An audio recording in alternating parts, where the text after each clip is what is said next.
Comenzamos el segundo bloque. El bloque se centra en el derecho a la educación. Iniciamos con salud, continuamos con educación. Y la ponencia que marca el bloque tiene como título, que me encanta el título y la temática, ya lo he estado comentando con Carmen un ratito, Educación y sociedad van de la mano, transformando el sistema educativo hacia la diversidad, accesibilidad y las necesidades futuras. Como veis, y los que estemos dentro del ámbito educativo, un título que está muy en sintonía con la norma que actualmente ampara nuestro sistema educativo, la LOMLOE. La ponencia la va a desarrollar Carmen Márquez López, que, os lo digo así públicamente, la conozco desde hace poquito, pero me encanta hablar con ella y tenemos... Vale. El currículum de ella es largo y extenso, lo tenemos en el programa, lo tenemos en la página, pero sí me gustaría señalar algunas cositas, ¿vale? Actualmente asume la dirección técnica del área infanto-juvenil de autismo BATA en Galicia, psicóloga sanitaria, máster en consultoría y gestión de procesos de desarrollo organizacional de la Universidad de Valladolid. Su experiencia laboral se inicia hace ya 39 años, desarrollando programas y apoyos a personas en el espectro del autismo, cofundadora de la Asociación Autismo BATA en el 89, socia de AETAPI desde el 98, ha sido miembro de la Junta Directiva, participando en diversos grupos de trabajo. Actualmente forma parte del equipo de formadores del curso online Apoyo Conductual Positivo de AETAPI y actualmente miembro del Comité de Ética de Plena Inclusión y participante en el proyecto Plantea de esta misma confederación. Pues Carmen, cuando quieras, te escuchamos con muchísima atención. Muchas gracias.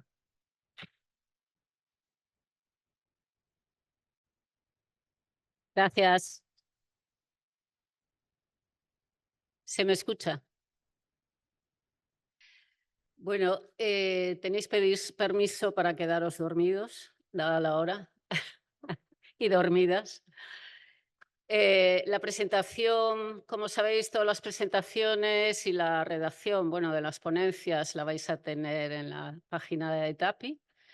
No es necesario que toméis apuntes, pero yo sí traigo apuntes, porque me tengo que ceñir a los 55 minutos que me dieron.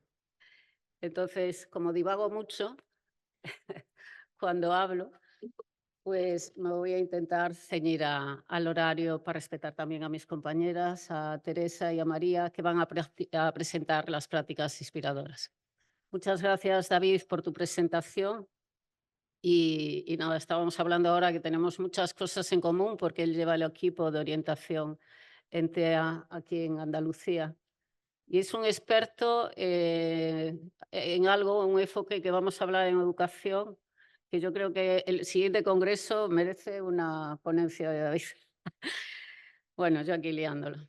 Nada, agradecer al comité organizador que haya confiado en mí para hablar de educación y el derecho a la educación. Realmente a estas alturas, yo voy a pasar un poco por alto porque tenía 2 o 3 diapositivas haciendo mención a las convenciones, a la Constitución española, a todo esto que vinimos hablando esta mañana y como ya seguro que lo sabéis todo, lo tenéis súper conocido, voy a pasarla rápidamente, pero sí quiero concretar algunas cosas. Ajá.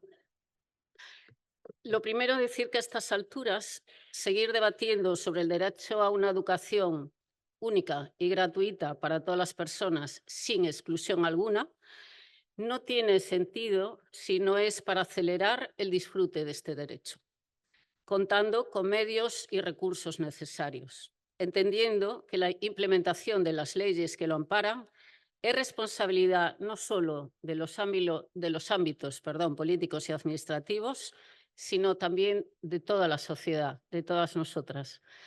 Esta ponencia quiere interpelar a todas las personas profesionales, a toda la sociedad, a promover cambios. Necesitamos cambios. Y vamos a salir de aquí con mucho conocimiento. Tenemos talleres, las prácticas inspiradoras, las comunicaciones. Pero yo creo que algo que nos proponemos siempre en nuestra organización es que cuando salgamos aquí queramos cambiar el mundo, queramos cambiar cosas.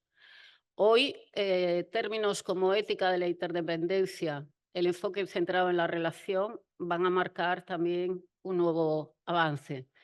Avance de lo que somos los seres humanos, porque yo creo que el progreso de la humanidad, de los sapiens, es el de los derechos humanos. Quiero decir, la vigencia y la ejecución y la práctica de todos los derechos. Entonces, parto de unos presupuestos básicos. Es innegable, ética y jurídicamente, el derecho universal a la educación. Todas las personas deben tener igualdad de posibilidades sociales para disfrutar de este derecho. El disfrute de este derecho es condición necesaria de posibilidad para el desarrollo pleno de las capacidades de la persona. Las instituciones públicas son las responsables primarias de que se den las condiciones sociales para la realización universal de este derecho. Y es también muy, muy importante la implicación en ello de las organizaciones sociales, organizaciones que representan y que orientan y apoyan a personas con diversas condiciones. Y también a ETAPI, evidentemente. Todos sabemos los textos jurídicos, la Declaración Universal de los Derechos, no voy a insistir en ella, porque yo creo que en la actualidad nadie se atreve ya a cuestionar que el derecho a una educación básica de calidad se ha de garantizar a todas las personas y que, por tanto, toda la población ha de ser incluida en el sistema educativo considerando los imperativos constitucionales, legislativos, sociales, políticos y, sobre todo, éticos y humanos. En el artículo 13.1 también del Pacto Internacional de Derechos Económicos, Sociales y Culturales de 1966, que también se habló aquí, de obligado cumplimiento para los Estados firmantes, entre ellos el español, recoge que los Estados parte en el presente pacto reconocen el derecho de toda persona a la educación. Convienen en que la educación debe orientarse hacia el pleno desarrollo de la personalidad humana y del sentido de su dignidad, y debe fortalecer el respeto por los derechos humanos y las libertades fundamentales. Este artículo ha sido reconocido por el Consejo Ejecutivo de la UNESCO como un pilar fundamental en el proceso de educación para todos. Pero también, aparte de estas convenciones, tratados, que todos sabemos muchas veces que no llegan a la realidad en la práctica educativa, las Naciones Unidas también advierten que los derechos económicos, culturales y sociales de un individuo pueden ser violados por diversos medios. Las violaciones se producen cuando un Estado incumple sus obligaciones de respetar, proteger y cumplir estos derechos. En la página web de Naciones Unidas ponen varios ejemplos de violación de los derechos humanos. Y en cuanto a la educación, recogen segregar sistemáticamente a los niños con discapacidad de las escuelas ordinarias vulnera el derecho a educación. Tenemos también la Constitución española, que, como sabéis, reconoce en el artículo 27.5 el derecho a la educación y la garantía de los poderes públicos del derecho de todos, mediante programaciones, participación efectiva de todos los sectores afectados y la creación de centros docentes. Y, sin embargo, hemos visto, ya se ha reflejado esta mañana, que estos textos tan inclusivos se han aplicado parcialmente y, sobre todo, con una gravísima discriminación por razón de género, etnia, capacidad, etcétera, que ha afectado a grandes colectivos. Lo sabemos muy bien también por lo que respecta a las personas con diagnóstico de TEA. Lo ha sido hasta tal punto que ha hecho necesario jurídicamente que se generaran nuevos documentos. Esto lo conseguimos más o menos rápidamente. Los cambios luego vienen más lentos. Estos nuevos documentos internacionales para expresar específicamente los derechos de estos colectivos, entre ellos el de personas con discapacidad, han tenido que esperar muchísimos años y quedaron plasmados en la Convención de 2006, que también se recogió aquí. Y ha tenido también que enfatizarse específicamente para las personas autistas a través del Parlamento Europeo en una resolución del 2023 impulsada por diversos eurodiputados y organizaciones también como Autismo España, que emplaza tanto a la Comisión Europea como a los Estados miembros a tomar medidas encaminadas a formar sobre el autismo a los profesionales de todos los sectores sociales, con especial incidencia en ámbitos como educación, sanidad, ámbito social, el transporte y la justicia, con la participación de las personas en el espectro, de sus familias y organizaciones representativas. Y recoge también promover el acceso a una educación universal, de calidad, asequible e integradora, y proporcionar a las personas con autismo asistencia y apoyo personal individualizado. De estas presiones a nivel social que han reivindicado y siguen reivindicando los derechos, que como se dijo también esta mañana, van todos juntos. Esto no es de estamos en el derecho a la vivienda o en el derecho a la justicia o en el derecho a la sanidad. Si estamos con los derechos, aquí sí que hay una interdependencia importante para todos nosotros. En esta presión y reivindicación social recogida por todas estas convenciones, por todas estas resoluciones, aparece la palabra inclusión. Como dice Xavier Echeverría, maestro, la inclusión es la categoría básica en juego cuando se plantea o cuando nos planteamos la tarea social en torno a los derechos y la vida plena de las personas con discapacidad. Nuestra tarea, evidentemente, se consigue con voluntad y movimiento social que impulsa políticas que permiten el ejercicio de nuestros derechos. Pero yo me pregunto, o bueno, lanzo esta pregunta, ¿qué pasa con nuestro sistema educativo? Primaria, secundaria, universidad, que cuando hablas de las personas que trabajan en este sistema o desde fuera se reconoce como obsoleto, que admitimos sin pudor estar a la cola con respecto a muchos países europeos. ¿Cuántas veces se ha intentado un pacto nacional? Pero la educación es una patata caliente, porque yo creo que todavía no está esa voluntad. Y esa voluntad tenemos que generarla desde ámbitos, desde nuestro ámbito de acción. Antes decían por la mañana también mis compañeros, ya no recuerdo quién, el tema del rol profesional, ¿no? Como responsable, era Ruth, como responsables de la defensa de los derechos humanos y de la no vulneración de esos derechos. Es bien sabido que la sociedad ha avanzado a través de movimientos de presión social que reivindican derechos para todos. Hemos llegado a reivindicar un derecho de trabajo digno, sufragio universal, el voto femenino, la libertad de expresión, el derecho a la vivienda, que aún estamos en ello, el respeto a una orientación sexual diversa. Esta tensión que emana del pueblo es la que hace avanzar a la sociedad. Y no podemos quedarnos quietos, no podemos quedarnos quietos en lo que respecta al derecho a la educación, porque la educación es una palanca de cambio. Por algo a veces también es tan temida, ¿no? Es una palanca de cambio en la sociedad. Y esta reivindicación de derechos lo sabe hasta Íñigo, un chico con 12 años, cuando a través del PowerPoint fue reivindicando los derechos de la infancia. Y a los seres humanos nos mueven valores universales que reclamamos para cada uno de nosotros y para los demás. Valores como libertad, como dignidad, como justicia, igualdad. Existen muchísimos precedentes de discursos igualitarios a lo largo de la historia. Esos precedentes nos han inspirado ideas tan extravagantes en el reino animal, en el reino sapiens, como los derechos humanos, la democracia, la confianza en la ciencia, la sanidad universal, el derecho a un juicio justo y la educación obligatoria. Este hombre, Quintiliano, en el siglo 35 después de Cristo, en este ensayo pedagógico que le llamó Instituciones oratorias, donde condensaba su experiencia como educador y donde rechazaba los castigos violentos muy frecuentes en esa época, defendía algunos aspectos que están implicados en esta conferencia.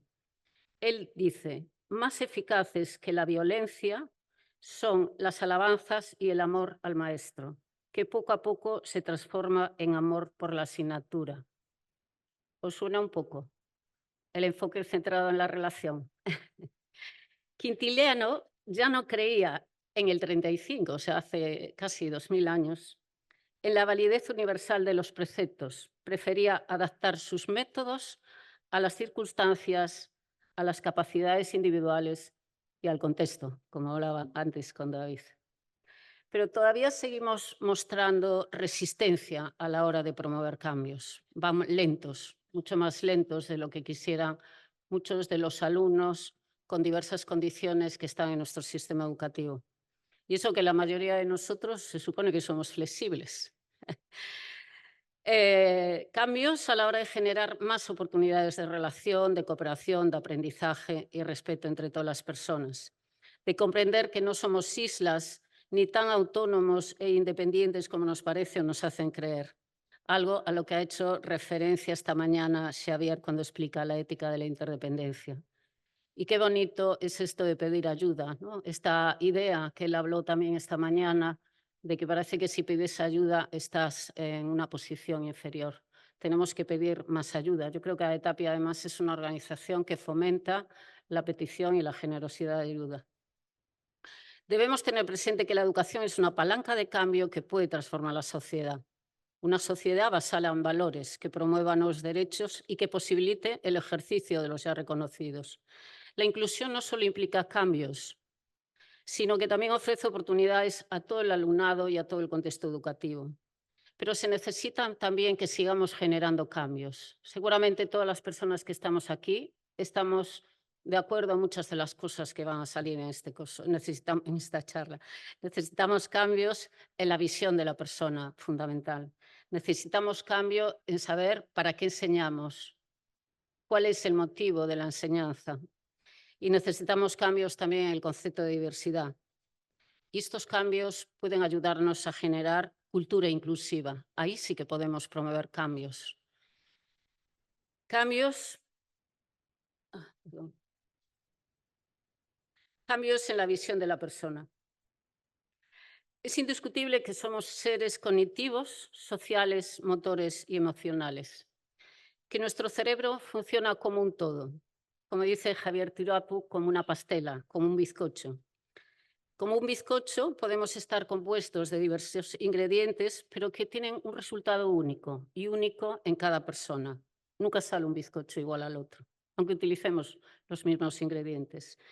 Y que cuando lo comemos, ese bizcocho, no notamos los ingredientes por partes, notamos lo que es el bizcocho, su textura, su sabor. Como personas, tenemos que reivindicar que no solo nos identifica una parte de nuestro ser, no solo somos seres cognitivos. Actualmente, la educación-aprendizaje está basada en la cognición, en la memoria y en la atención. Ámbitos como reflexión, diálogo, la actividad física, pero una actividad física no impuesta, sino elegida y entendida como disfrute. La participación, la cooperación y sobre todo la educación emocional brillan muchísimas veces por su ausencia. En este momento, en el ámbito educativo, somos capaces o no capaces de seguir materias basadas en programaciones que no dejan lugar al diálogo, a la expresión de opiniones diversas, a la elección, a la autodeterminación.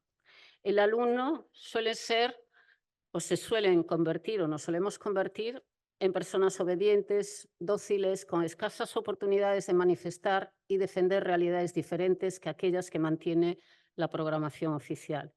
Y lo que es peor, mantenemos muchas veces un sistema, yo diría que un poco perverso, un sistema clínico en la prestación de apoyos en el sistema educativo. Muchas veces, aun sabiendo que algún alumno o alguna alumna necesita apoyos especiales o necesita algún tipo de apoyo personalizado, no se le prestan mientras no se cuenta con un diagnóstico clínico. Al igual que la existencia Y yo aquí hago referencia a Joaquín Fuentes, cuando él dice que el término necesidades especiales no es un término correcto. No existen necesidades especiales.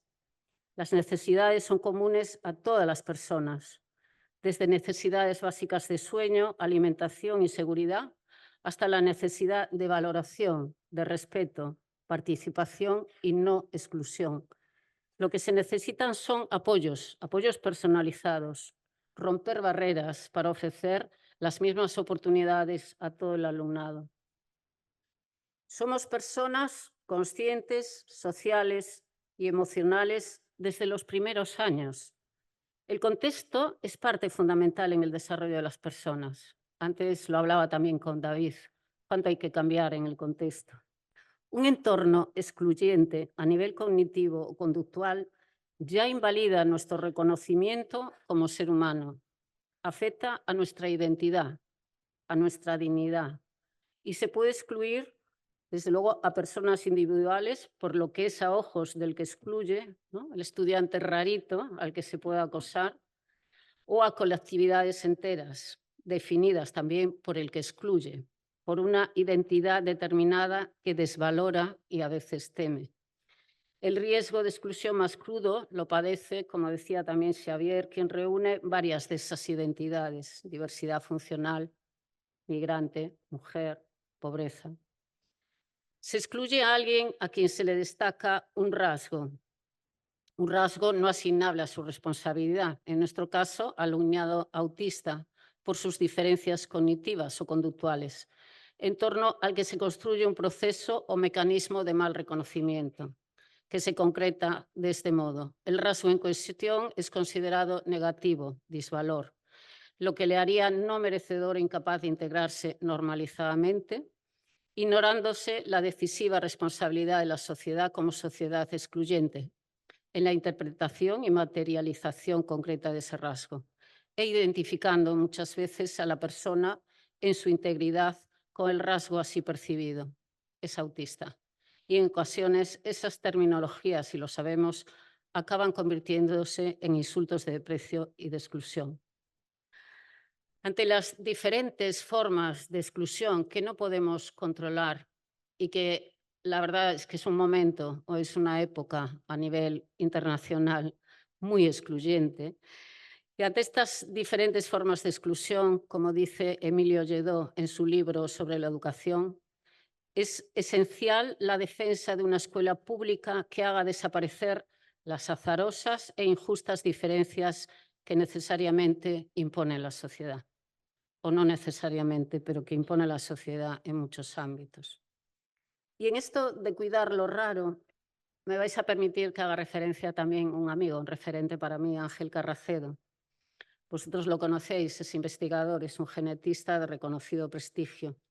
Y siempre recuerdo una entrevista, bueno, él tiene muchas entrevistas que podéis ver en YouTube, está también, cuando comenta que comentando entre varios colegas, investigadores a nivel internacional, hablaban de por qué los americanos y los ingleses tienen la mayoría de premios Nobel, sobre todo en ámbitos de ciencia. Y hablando de esto, una de las personas que estaba en el grupo, un premio Nobel alemán, dijo: porque cuidan lo raro.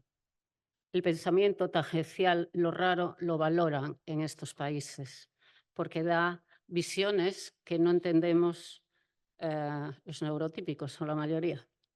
Según Ángel Carracedo, él en todas las charlas, en la mayoría de charlas, y aquí hay personas que trabajan con él y lo saben también, él va mucho a los colegios a hablar sobre genética y siempre mete alguna cuña sobre el sistema educativo.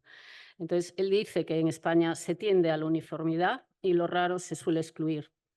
Advierte también lo que decíamos antes, que el sistema educativo solo mide la memoria y el poder de concentración.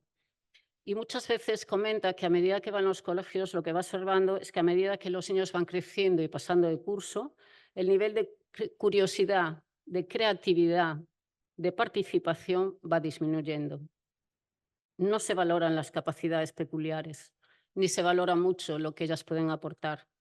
Él hace muchas veces ejemplos, ¿no? Como siempre recurre a esta persona con síndrome de Williams de la Escuela de Cámara de Estocolmo, que no habla, pero toca maravillosamente. Yo aquí traje a Caroline Bertocci, que es una química estadounidense, de las pocas premios Nobel en química mujer, que ella fue teclista de un grupo que se llamaba Bored of Education, Aburridos de la Educación, y que después de muchísimos reconocimientos, tiene casi 30 premios, recibió el Nobel de Química en el 22 y es una ardua defensora también de algo raro, que es el papel de la mujer en la ciencia. Para llegar a una sociedad comprometida y dialogante, tenemos que hacer cambios también de visión, filosóficos y estructurales en nuestro sistema educativo, plantearnos para qué educamos, cuál es el objetivo. Yo aquí traigo esta frase de Immanuel Kant, aunque podemos debatir sobre todo lo que consideraba en otras ocasiones, en ese momento, en 1765, pero yo estoy totalmente de acuerdo en esta afirmación que hace. No debemos enseñar pensamientos, sino enseñar a pensar. Al alumno no hay que transportarle, sino dirigirle, si es que tenemos la intención de que en un futuro sea capaz de caminar por sí mismo. Hoy en día todavía seguimos sustentando nuestro sistema educativo, también esto necesita un cambio en la asignatura y en el examen, un examen único para todo el alumnado habitualmente. Estamos instalados en un sistema rígido, asignaturizado y encorsetado, como apunta Lledó, en el que los maestros procesan el conocimiento, te lo dan en apuntes para que lo vuelques en exámenes, muchas veces arcaicos, que limitan la vida de muchos alumnos y alumnas con diferentes diagnósticos, TEA, dislexia, discapacidad, trastorno intelectual, TEL. Y seguimos sin elegir lo que queremos conocer. No se escucha al alumnado. Lo eligen por nosotros. Tampoco elegimos cómo expresar nuestro conocimiento. Un problema también para muchos alumnos en el espectro del autismo. El propio Lledó, haciendo referencia a la universidad, incide en esta idea de la asignatura limitante. El concepto de asignatura, muchas veces en contradicción con una organización moderna e interdisciplinaria de los conocimientos, ha convertido a la universidad en un conglomerado de conocimientos estancos e inútiles, donde una serie de profesores asignaturescos cumplen la misión de explicar lo inexplicable, de impartir muchas veces vulgaridades anquilosadas que para colmo van a exigir en el chantaje ritual del examen. Fuerte este texto de Lledó.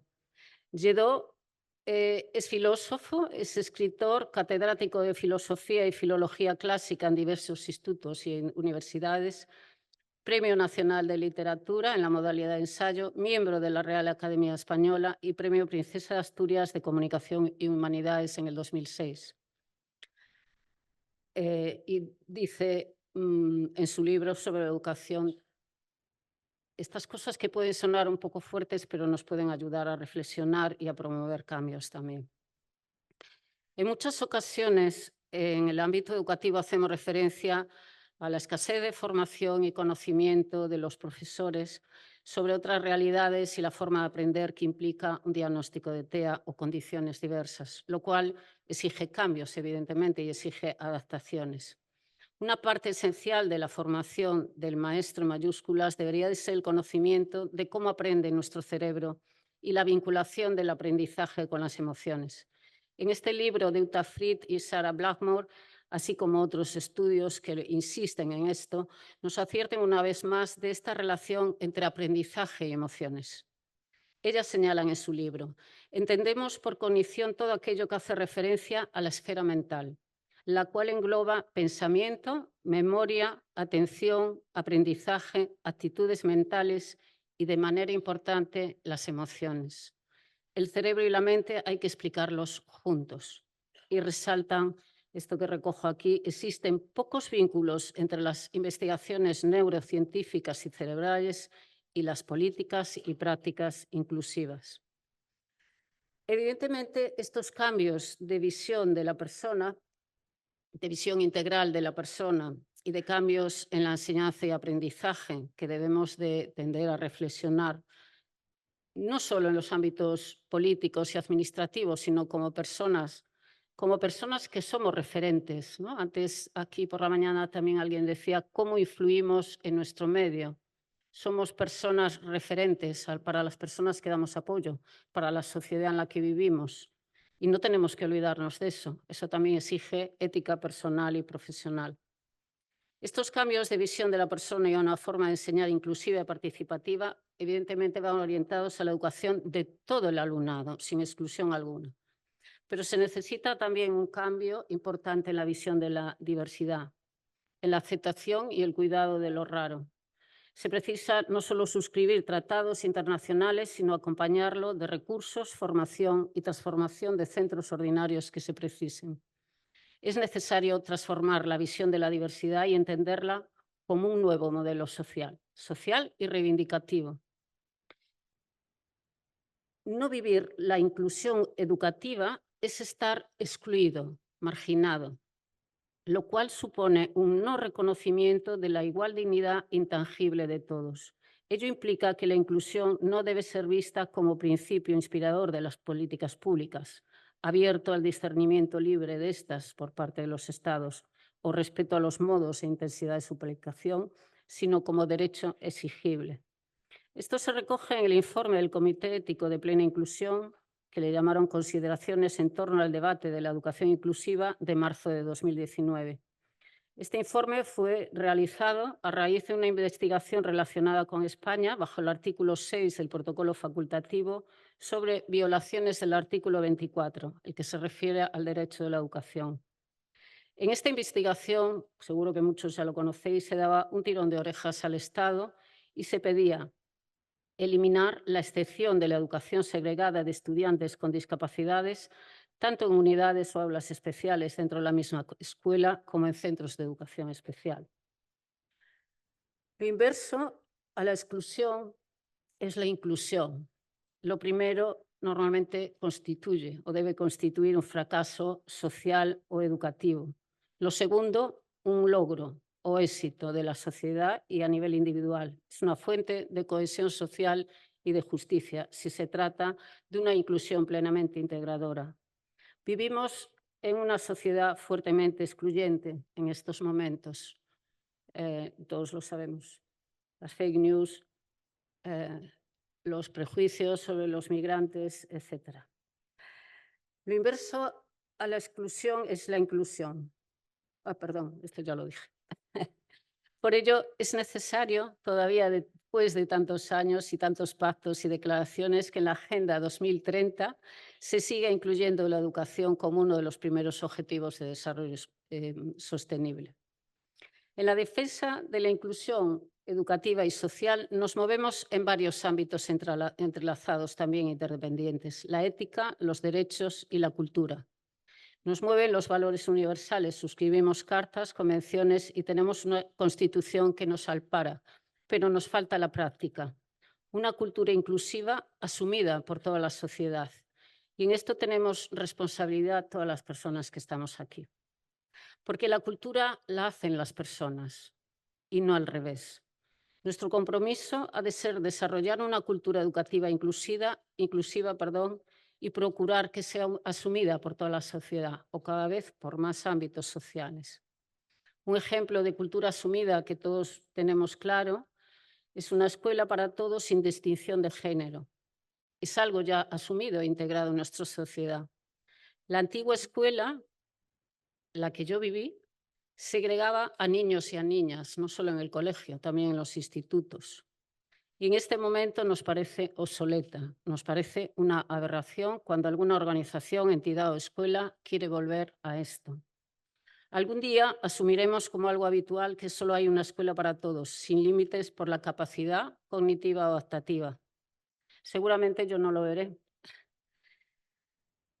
Pero algún día, cuando mi nieta recuerde las historias de su abuela, comentará con asombro cómo en la época de su abuela se segregaba a veces o se separaba a centros de educación especial a niños y niñas por su capacidad cognitiva, su diagnóstico o los apoyos personalizados que requerían. Tenemos que empezar a asumir que la diversidad es una característica intrínseca de los grupos humanos, ya que cada persona tiene un modo especial de pensar, de sentir y de actuar que es necesario respetar. independientemente de que desde el punto de vista evolutivo existan unos patrones cognitivos, afectivos y conductuales con ciertas semejanzas. Por tanto, frente a una visión que asocia el concepto de diversidad solo a los colectivos que tienen unas peculiaridades tales que requieren un diagnóstico o una atención por parte de profesionales especializados, debemos de entender que en los grupos educativos existe una variabilidad natural a la que se debe ofrecer una atención educativa de calidad a lo largo de toda la escolaridad. El reconocimiento del derecho a una única educación inclusiva, aunque siendo un requisito necesario, no es por sí mismo suficiente también, como sabéis, para asegurar el acceso, la participación y el aprendizaje. Además, son necesarias en muchas ocasiones adaptaciones, estrategias y metodologías que lo hacen posible. Actualmente, las y los profesionales contamos con información, formación y acceso al conocimiento de estrategias y metodologías que favorecen el aprendizaje del alumnado con diagnóstico de TEA y que cuentan con evidencia científica y resultados positivos. No vamos a enumerarlos aquí. De hecho, estos días en los talleres previos al Congreso, en las diferentes comunicaciones y ponencias, se ofrece esta información sobre métodos de intervención. Hoy lo hablaba también Susana por la mañana, terapias de acompañamiento. Este libro, este estudio de 2020 del equipo de Steinbrenner, Hume y Odom, de la Universidad de Carolina del Norte, también en Chapel Hill, ha contado con un extenso grupo de expertos y pone en evidencia aquellas metodologías. Y este estudio también pone en evidencia algo que recalco una y otra vez, ¿no? ¿Qué áreas de estudios permanecen en este momento todavía a la cola? Y como veis, el bienestar emocional, seguimos estando todavía dejando al margen todo lo que es bienestar emocional y la gestión emocional, no solo en las escuelas, sino en todo lo que son estudios relacionados con los apoyos a las personas autistas. Y debemos considerar imprescindible el bienestar emocional de los alumnos. Yo creo que ha de ser el primer objetivo de cualquier educador o educadora, sobre todo en el alumnado de un diagnóstico con TEA. Sí quiero incidir en metodologías y experiencias de enseñanza-aprendizaje que promueven una educación inclusiva para todos, sin excepción, respetuosa, cooperativa y basada en la personalización y la participación. El Index for Inclusion de Tony Booth y Mail Anscough es una herramienta diseñada para ayudar a las escuelas a desarrollar una cultura inclusiva. Publicado en el 22, proporciona un marco que permite a las instituciones educativas evaluar y mejorar sus prácticas en relación con la inclusión de todos los estudiantes, especialmente aquellos con necesidad de apoyos personalizados. En el índice, la inclusión tiene que ver con la mejora de la participación de todos los niños y adultos implicados en un centro. El índice contempla, contempla las tres dimensiones transversales. La primera, crear culturas inclusivas, construyendo comunidad, estableciendo valores inclusivos. Elaborar políticas inclusivas, desarrollando una escuela para todos, organizando y planificando la atención a la diversidad, desarrollando prácticas inclusivas, orquestando el proceso de aprendizaje y movilizando recursos. Quiero hacer mención también al currículum multinivel, creado por Schulz y Turnbull en 1984, con el fin de enseñar una misma lección en un aula heterogénea, respondiendo a las necesidades de cada estudiante. Desde entonces, el currículum multinivel se ha ido nutriendo de diferentes metodologías que se han ido desarrollando para hacer una educación inclusiva una realidad en las aulas, entre las que destacan el currículum diferenciado de Tollinson en el 2001, el currículum multinivel auténtico en el 2002 o el diseño universal del aprendizaje de Cass en el 2008. Precisamente la LOMLOE, la Ley Orgánica 3/2020, por la que se modifica la Ley Orgánica de Educación, hace referencia al diseño universal del aprendizaje y establece que el DUA es un enfoque pedagógico que permite la atención a la diversidad del alumnado y la promoción de la inclusión educativa, y que debe ser aplicado en la planificación, desarrollo y evolución del proceso de enseñanza-aprendizaje. El DUA tiene su origen en la neurociencia cognitiva y la investigación en la educación. Los fundadores son investigadores de la Universidad de Harvard, Ann Meyer, David Rose y su equipo del proyecto de accesibilidad digital. Y se basa en 3 principios fundamentales. Pensar si la aplicación del DUA ayudaría a las personas, en nuestro caso, con condición autista. Uno de sus principios es proporcionar múltiples formas de representación del contenido del aprendizaje. Esto implica presentar la información en diferentes formatos y medios: texto, imagen, audio, vídeo, role-playing, para que los estudiantes puedan acceder a ella de la mejor manera, que se adapte a sus necesidades. Ofrecer también múltiples oportunidades para la acción y la expresión. Esto significa proporcionar diversas formas a los estudiantes en las que demuestren su comprensión y adquisición de habilidades a través de la escritura, del habla, del dibujo, de la construcción o cualquier otra forma de expresión. Y fomentar la participación y el compromiso de todos los estudiantes, es decir, crear un ambiente de aprendizaje inclusivo y positivo. En resumen, mientras que el DUA se enfoca a diseñar un currículum inclusivo desde el principio, el multinivel adapta las lecciones a diferentes niveles de aprendizaje, lo cual se complementan y potencian, y ambos buscan dar respuesta a la diversidad en el aula. En este momento contamos con experiencias a nivel nacional en la aplicación de estos enfoques inclusivos. Nuestro compañero David es formador del DUA y está conociendo diversas realidades. Y se requiere, evidentemente, muchos recursos, mucha formación, así como ponerla en práctica. Pero como siempre nos ha recordado nuestro socio de honor y compañero Javier Tamarit, nuestra profesión exige no solo técnica y recursos, que también, sino también ética y empatía. Y a veces la actitud y la empatía definen al profesional antes que la técnica, perdón. Yo recomiendo esta película, no sé si ya alguien la vio. Está basada en un hecho real. Este profesor sigue dando clase y evidencia cómo en una población marcada por la pobreza y la violencia, un profesor, un maestro con mayúsculas, puede hacer que sus estudiantes se motiven y se vuelquen en el aprendizaje. Es un magnífico ejemplo del DUA. Iniciar el camino del cambio exige voluntad y unión de las administraciones, los centros concertados, centros de educación especial, organizaciones de apoyo, sea la condición que sea la que se orienten, profesionales, familias y el alumnado. En ese cambio es necesaria la participación de todos los agentes implicados. Como dijo el Comité de Ética, como recogió en su texto sobre consideraciones en torno al debate de la ecuación inclusiva, cuando menciona que estos cambios han de hacerse de acuerdo con el criterio ético de participación cívica, teniendo en cuenta la participación de diversas organizaciones representativas de las personas a las que dan apoyo, que a su vez deberán dar voz y espacios para el diálogo a las propias personas y a sus familias. En ese sentido, quiero destacar aquí el proyecto Equidei. Es un grupo de investigación en el que participa también Teresa, con base en la Universidad Autónoma de Madrid, que cuenta con la participación de investigadores e investigadoras de otras universidades.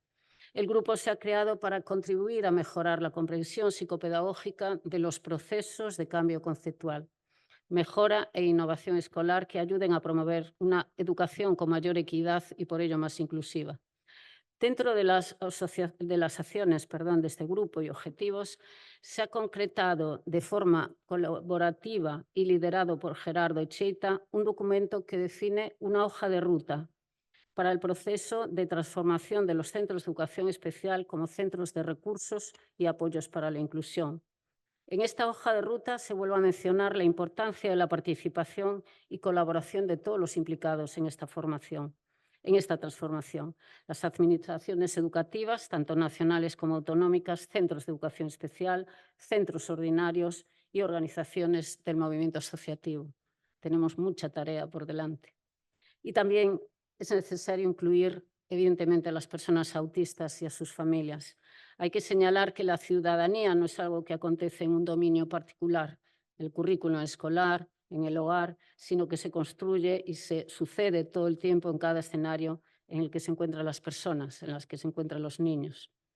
Desde el momento en que entendemos que son ciudadanía activa, ellos deben practicarla y reflexionar sobre ella. pero seguimos sin preguntarle al alumnado, ni en primaria, ni en secundaria, ni en la universidad. No sabemos lo que piensan o lo que tienen que decir la mayoría de las veces. Y esto me trae esta frase de Marguerite Duras en su novela El dolor. Dice: desde pequeños nos preguntan qué demonios queremos ser de mayores, como si en ese momento no fuésemos nada, como si la infancia no fuese un capítulo en el que o aprendes a volar o vives bajo la tierra de por vida.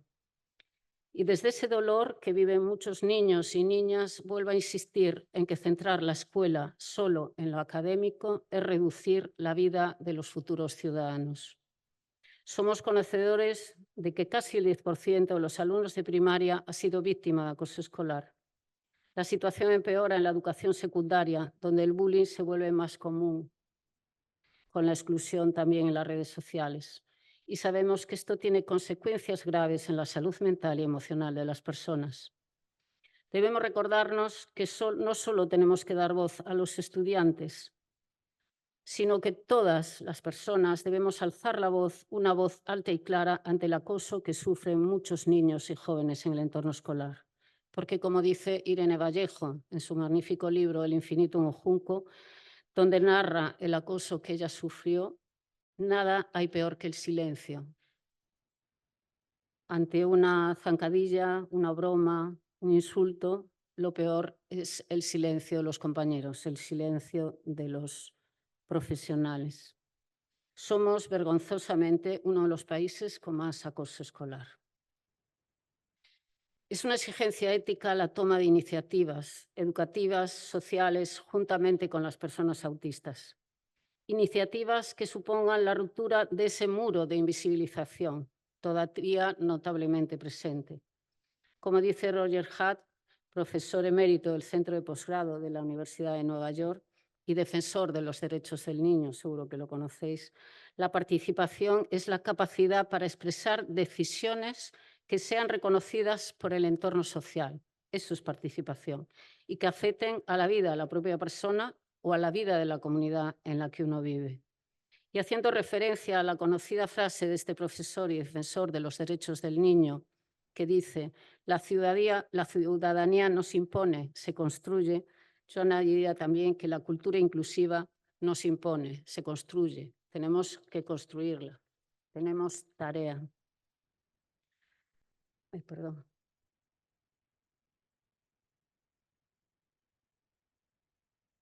La inclusión o no exclusión es un proceso sin fin de mejora del aprendizaje y la participación de todos. Es un ideal o aspiración que nunca se termina de alcanzar.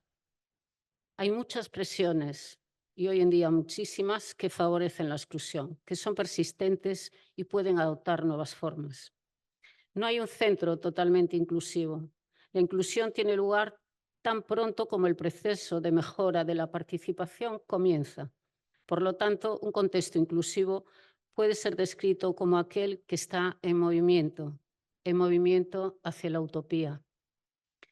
En este vídeo de YouTube, Galeano comenta que en una charla con estudiantes, hablando de la utopía, él preguntó cómo definía la utopía. Y uno de sus estudiantes dijo: la utopía es ese horizonte al que queremos ir. Lo malo es que cada vez que avanzamos 10 pasos, el horizonte se aleja otros 10 pasos. Y alguien preguntó: entonces, ¿para qué sirve la utopía? La utopía sirve para caminar. Aprendamos juntos y nos vemos en el camino. Gracias.